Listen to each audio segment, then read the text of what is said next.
Good morning, students. How are you? I hope you all are fine. So, in this chapter, in this part today, we're going to learn about different generations of computer. As in our previous class, we have understood that what are the earliest calculating devices. And we have also discussed in our previous class that what are the generations of computer and about the first generation of computer. In this presentation, I'll explain you the other generations of computers and what are the characteristics of this. Okay, let us take a quick recap that what is the generation of the computers. Since 1946, our computers started to develop was categorized in different generations of computers on the basis of different technologies used in them. अब जो अलग अलग तरह की technology जो computers में use की गई उन टेक्नोलॉजीज़ के बेसिस पे हमने अपने कंप्यूटर्स को अलग अलग जनरेशन्स की कैटेगरी में डिवाइड किया। फर्स्ट जनरेशन की कैटेगरी में जो टेक्नोलॉजी यूज़ हुई उसका नाम है वैक्यूम ट्यूब।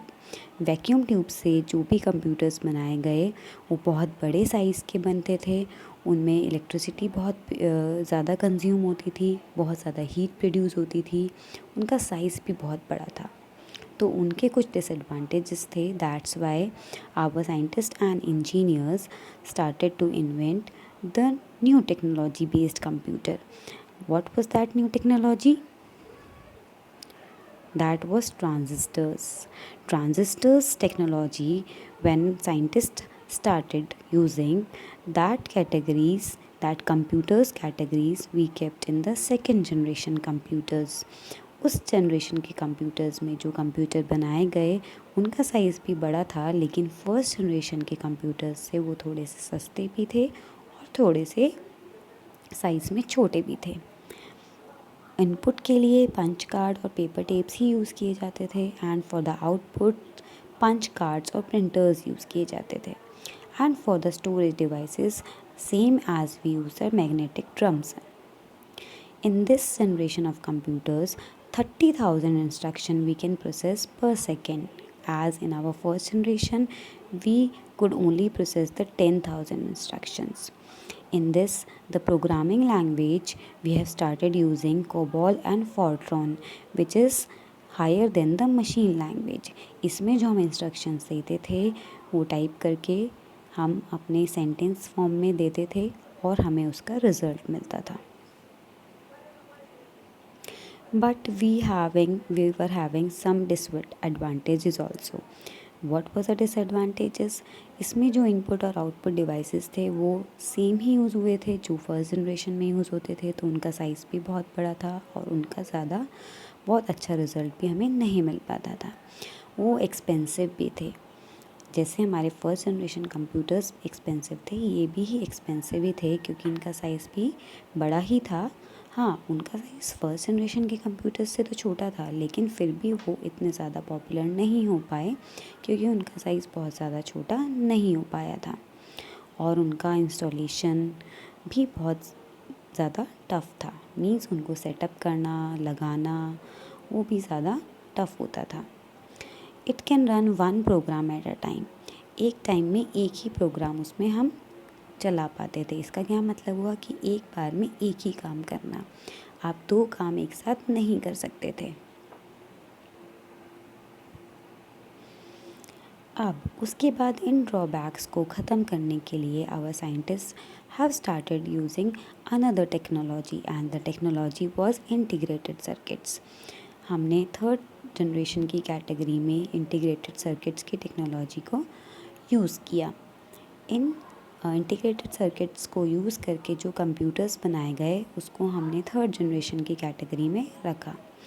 इनसे क्या हुआ, हमारे जो कंप्यूटर का साइज़ था वो छोटा हो गया, उनसे हीट हमारी बहुत कम प्रोड्यूस होनी शुरू हुई। They started consuming very less power, electricity बहुत कम लेते थे, ये साइज़ में बहुत छोटे भी हो गए थे, इनसे हीट और नॉइज़ बिल्कुल भी प्रोड्यूस नहीं होती थी और ये बहुत सस्ते भी हो गए थे। फर्स्ट और सेकंड जनरेशन ऑफ कंप्यूटर्स से बहुत ज़्यादा सस्ते थे, जिसको हम अपने कमर्शियल यूज़ में यूज़ कर पाए। कमर्शियल यूज़ में यूज़ कर पाए मीन्स जो हम जैसे लोग थे उन वाले कंप्यूटर्स को यूज़ करना शुरू किया, जैसे कि बड़े बड़े इंडस्ट्रीज़ में उन सब कंप्यूटर्स को यूज़ करना शुरू किया। इसमें हमें इंस्ट्रक्शंस 5 मिलियन इंस्ट्रक्शन एक सेकेंड में हमारी प्रोसेस हो पाती थी, जो कि फ़र्स्ट और सेकंड जनरेशन के कंप्यूटर के कंपैरिजन में बहुत ज़्यादा थी।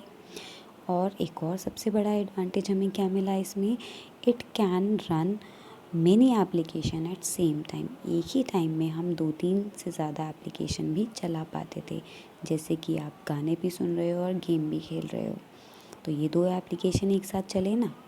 तो ऐसे ही हम अपने जो थर्ड जनरेशन के कंप्यूटर में हमें ये फैसिलिटी मिली। उससे पहले वाले जनरेशन के कंप्यूटर में हमारे पास ये फैसिलिटी अवेलेबल नहीं थी। अच्छा, अब मैं आपको बताती हूँ कि इंटीग्रेटेड सर्किट मतलब क्या।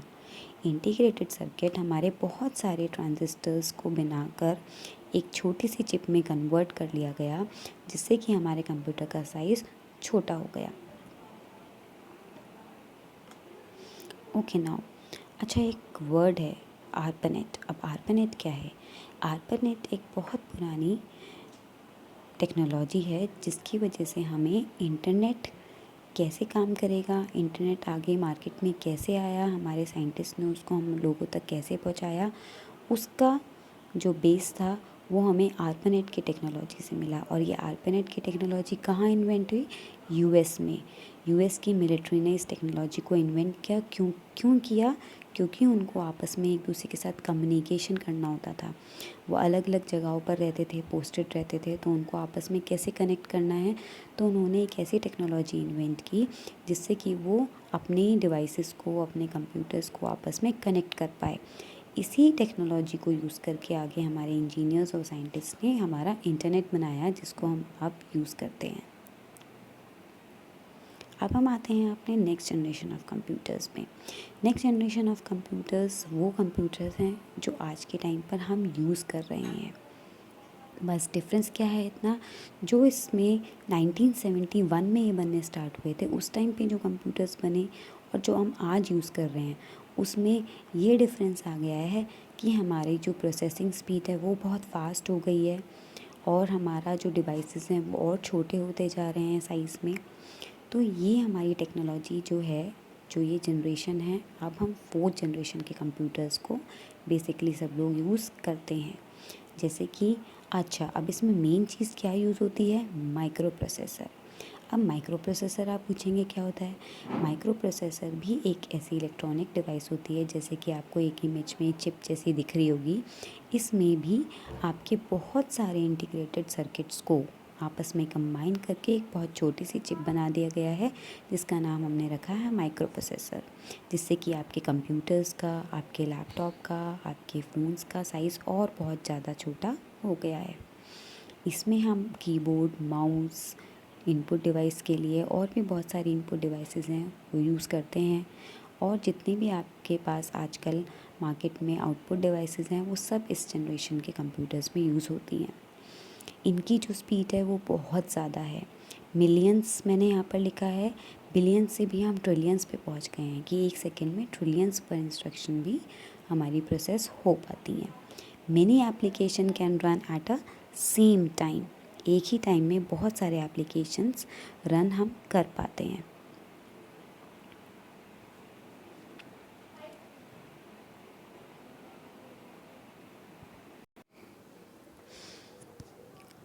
Okay, now what are the other characteristics of fourth generation of computers.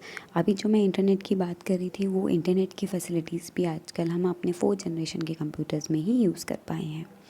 और हमारे पास इसमें और बहुत सारी डिवाइसेस जो इन्वेंट हुई हैं, जैसे कि लैपटॉप, हमारे स्मार्टफोन्स, हमारे पाम टॉप, बहुत सारी डिवाइसेस भी हमारी फोर्थ जनरेशन के कंप्यूटर्स में ही बनी हैं।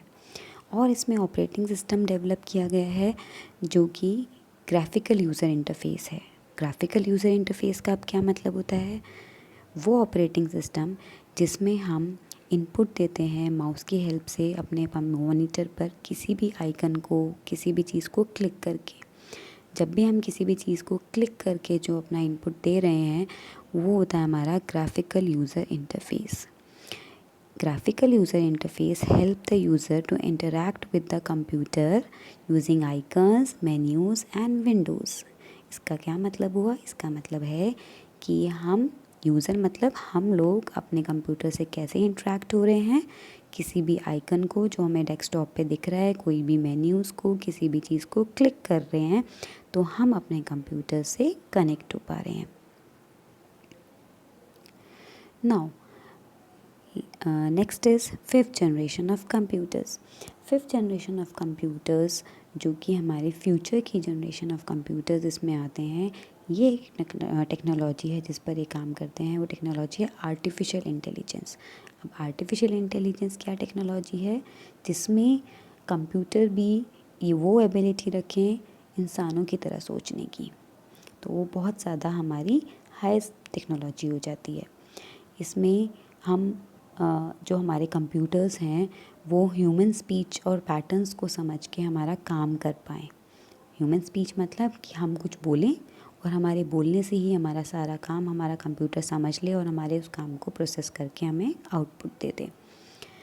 और इसमें किस तरह की टेक्नोलॉजी जो हमारी यूज़ हुई आर्टिफिशियल टेक्नोलॉजी, आर्टिफिशियल इंटेलिजेंस, वो इतनी ज़्यादा कैपेबल है, वो हमारे बहुत ज़्यादा कॉम्प्लेक्स प्रॉब्लम्स मतलब टफ़ प्रॉब्लम्स को भी सॉल्व करके हमारे इंटेलिजेंट डिसीजन लेकर हमारा रिज़ल्ट हमें दे सकता है.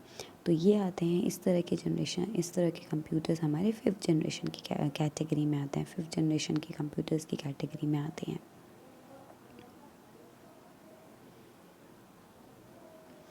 चलिए, this is the last topic now. In this slide I will tell you that हर जनरेशन ऑफ कंप्यूटर्स में कौन से कंप्यूटर्स थे जो सबसे पहले इन्वेंट हुए थे. Mean second generation of computers में IBM 1400 सीरीज़ नाम का कंप्यूटर सबसे पहले बनाया गया था. थर्ड जनरेशन ऑफ कंप्यूटर्स में PDP-8, IBM 360, IBM 370 ये तीनों कंप्यूटर्स बहुत पॉपुलर हुए थे. फोर्थ जनरेशन ऑफ कंप्यूटर्स जो कि हमारी जनरेशन ऑफ कंप्यूटर्स है उसमें सबसे पहला कंप्यूटर बना था जिसका नाम था Xerox Alto. उसके बाद IBM 5100, उसके बाद लास्ट में एप्पल मैकिन्टॉश और आजकल इसके बाद मुझे नाम और बताने की ज़रूरत नहीं है, आजकल तो बनते ही जा रहे हैं. और next is fifth generation of computers. वो डिफरेंट टेक्नोलॉजी पे काम करती है, बिल्कुल आर्टिफिशियल इंटेलिजेंस, जो कि हमारे आगे प्रोसेस में साइंटिस्ट इसके बारे में और ज़्यादा रिसर्च करके नए नए रोबोट्स और ये सारी चीज़ें बना रहे हैं. तो अब हम एक क्विक रिकैप ले लेते हैं कि हमने अपने चैप्टर में क्या पढ़ा अब तक. सबसे पहला पॉइंट है earliest mechanical calculating devices was abacus, Napier spoon, slide rule, Pascaline, analytical engine, difference engine. These were the earliest calculating device which was invented long back. उसके बाद हमारे जनरेशन्स ऑफ कंप्यूटर्स आए. उसमें हर जनरेशन के computer में अलग अलग technology use हुई. Vacuum tube was the technology used in first generation which you have to remember.